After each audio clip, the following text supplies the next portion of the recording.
Hey guys, I'm going to be breaking down UFC 287, Alex Pereira versus Israel Adesanya. This video is going to be geared towards Draftkings tournaments, specifically 20 entry max tourneys that I like to play. Um, you can use these lineups for any kind of tournaments, but I'm going to specifically be talking about medium field 20 entry tournaments just to have a few different lineups out there, maximize your chances of hitting that top lineup. I'm going to break down the matchups, starting with Jorge Masvidal versus Gilbert Burns. And from a DraftKings point of view, I'm not playing any Burns this week. If that kills me, then so be it. But in tournaments, you have to kind of make stances on certain fights, and this is a fight where I'm not going to have any Burns. Do I think he wins? Probably. The line's way too steep for me. Burns is way too much on DraftKings, and Masvidal is a fine punt for me. Even in a loss, he can score a little bit of points, but he has upside to knock Burns out or even win a close decision. So I'm not hating on Masvidal. I'll have a little bit, maybe like 15% of him. On to the next fight, we have Trey Ogden versus Bahamondes, and Ogden is not really a great striker. He's got some submission upside, but he can't really land takedowns at will either. So I'm not loving this matchup for him.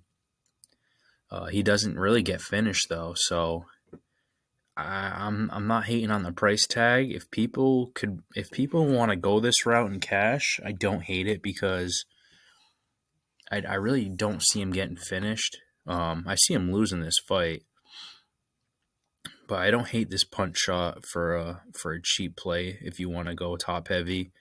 But Bahamondes, I'm really not going to have much of him, if any of him, this week either, just because Ogden has shown that he can take a strike, and Bahamondes is really expensive, 9,400. I'm not getting there. Next, we have Ponzinibbio versus Holland, and Ponzinibbio's he's a tough guy, but I don't think I'm not getting here either with this guy. His striking is just not on anywhere close to Holland's, and the only reason why he beat Morono is because Morono showed up not ready to fight. Morono's way better than him, and the gas tank was the reason why he won. So if Morono was at a full fight camp, he would have waxed him, and then we'd be looking at a 3-fight losing streak, and he'd be looking at this fight a little bit different maybe. Holland's the play here. I'll have some Holland. I think he can get a first round win. Not too high on Holland just because sometimes he likes to play with his food. So I'm going to be probably under-owned on him, but I will have shares, but I'm not getting there in Ponzinibbio. Calvillo versus Godinez. And I'm looking at this LLLL, and obviously doesn't look good. But look at the level of competition, and Godinez, I don't even know how to say her name. She's not matching up with most of these fighters, in my eyes anyways. So if we're looking at, more of that level competition, it's, 50-50, maybe a little bit more than 50-50. And I think that she could pull off an upset here. These odds are crazy to me. Women's MMA, they just don't know how to set these lines sometimes. And even though Cynthia's not the best fighter, 7K is fine with me. I'll throw her in some of my lineups. Sky Rodriguez is taking on Rosas Jr., and don't know a whole lot about Rodriguez. Saw a little bit of tape. I don't blame people for wanting to take some shots on him, but UFC is just trying to pump Rosas Jr., so they know what they're doing, and they think he's going to run through this guy. So I'm gonna probably stay on the hype train. Might kill me this week, but I'm gonna be avoiding Rodriguez. Um, Rosas Jr. I'll have a good amount of. I like the grappling upside. He just keeps spamming takedowns. He'll be a high scoring DraftKings guy for his foreseeable future. Next fight we have Hughes versus Amorim, and try to make this one quick. I'm not a Hughes fan. She's a tough girl, good gatekeeper, but this girl Amorim's I think gonna blow right through her. She's got striking upside, grappling upside, pushes the pace, wants to finish. That's what you like to see in a fighter. And for 9K, sign me up. Next fight we have Steve Garcia versus Nerdenbeek. And Garcia's got clean hands. Finish or be finished the last few fights. He looked clean versus Hooper, but Hooper might be one of the worst UFC fighters of all time. Could he land something? Yeah, but this guy Nerdenbeek's going to be spamming takedowns, and he throws some bombs. I'm big on Nerdenbeek this week too. I'm not going to be playing Garcia against him. This is not a good matchup for him. So Nerdenbeek at 8,900. I mean, this guy can rack up points with a finish or a decision, so that's what you want to see. I'm on him a lot this week. Keeping it going up, we have Barnett, the Beast Boy, versus Sherman, and I mean, this not too much you have to put into this fight. Whoever wins is going to score a lot of points, and you just got to get lucky and get it right. Sherman should get the win, but because of this type of level of fight, I'm going to have a good amount of Beast Boy just because if he wins, it's going to be optimal. So you gotta have some shares of him. It just is what it is. Same with Sherman. If Sherman wins, he's going to be putting up at least 100 points too. So when you look at his win here, 110 points. You look at his other win, 100 points. Got a decision, I think, down here for 75. He could fall in that realm, but 124, another one here. It's probably going to be boom or bust between either of these guys. So pick your poison. In lineups that you have salary, obviously, pay up for Sherman. In lineups that you don't, squeeze in Beast Boy. Mearshot versus Fire, and look at all these subs, man. All these subs. 4 of his last 5 fights, sub wins. But the guy just doesn't really fight great in my eyes. A lot of these wins are like third round, second round. This one went to the third round. A lot of them are late finishes against people getting tired, and I don't really see him. I don't see him getting out of the first round in this fight, so I'm gonna have a good share of Fire. If I end up having a couple of spots, I might throw him in 1 or 2, but I'm not big on Mearshart. Can he get the late sub? Yep, he can, but I'm not high on him.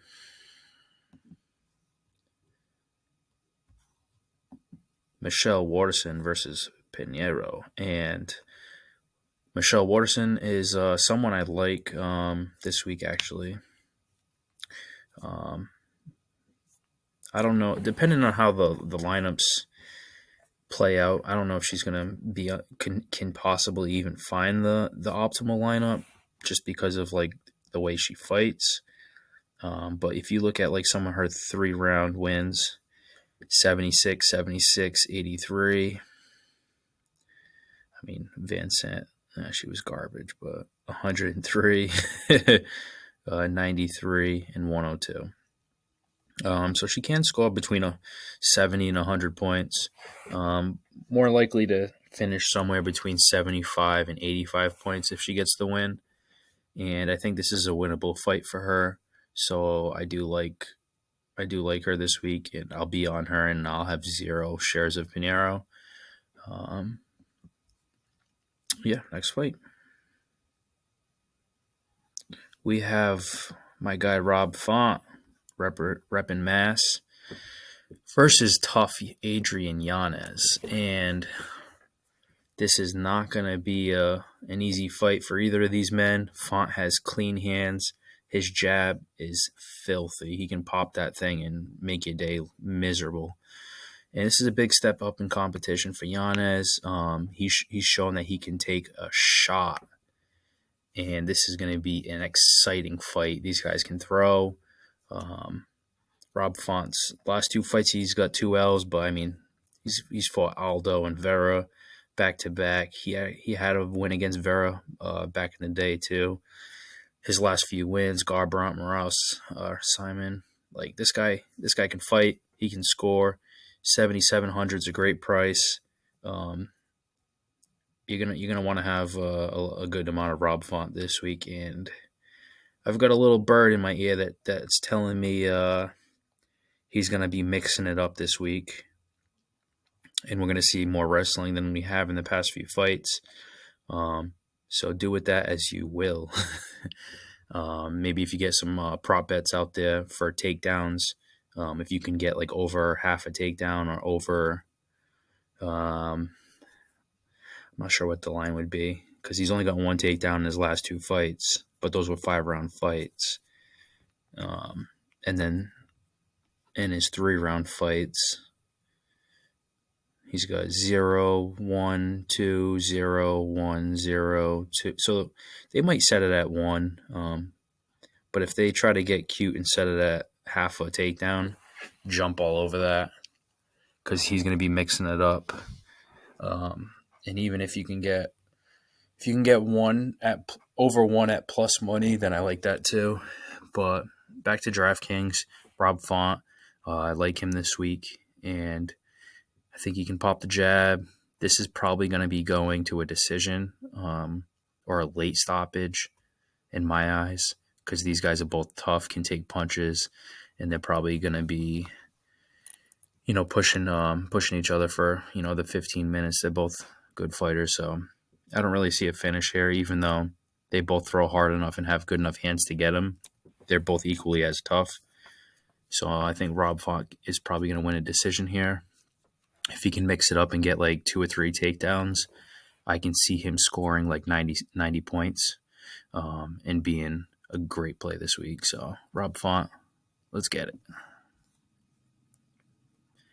We got Pereira versus Adesanya, and it's a tough fight to pick. I mean, if you're just blind picking and didn't know who these guys were and just went off of like stats, history, and odds, then you'd be picking Pereira all day here because he hasn't lost to Izzy. He knocked him out basically, and he's been a monster. But sometimes you just gotta, sometimes the eye test it can overseed something, and sometimes you got to go with your gut. And my gut's telling me that Izzy's getting one back here. Izzy's path to victory is use his jab to set up his 2, and Pereira just puts his head straight back every time Izzy pops the jab. Pereira's head goes straight back, and it's there for a follow-up. And if Izzy stays busy, popping that jab, coming over the top, and then following up with a hook or a body shot or a leg kick, and just stays busy and off the fence, he can win this fight and put up some good points. So I'm on Izzy. I don't hate mixing it up and having mixed exposure to this fight because if Pereira wins, he's going to be a big scorer as well. But yeah, I'm on Izzy. I'll have more of Izzy than Pereira this week, and I expect Izzy to put on a performance here. Next fight, Curtis versus Gastelum. Just hit the skip button. Those guys are just gonna look at each other and say you go first the whole time. I'm not really targeting that fight in DraftKings. I don't think there's much value in either of those guys. Whoever wins the fight is probably only going to put up like 75 points, and probably go into decision in my eyes. So yeah, that's my breakdown for the week. If you guys have any questions about my picks or want to ask me something, just leave a comment below. I'm going to be trying to leave a lot of these videos up week to week for DraftKings. So like, subscribe. Don't really have anyone that's going to be watching this the next few weeks, so I try to get these out early for you guys. So if you liked it, please do. Tell your friends, and thank you. Take care.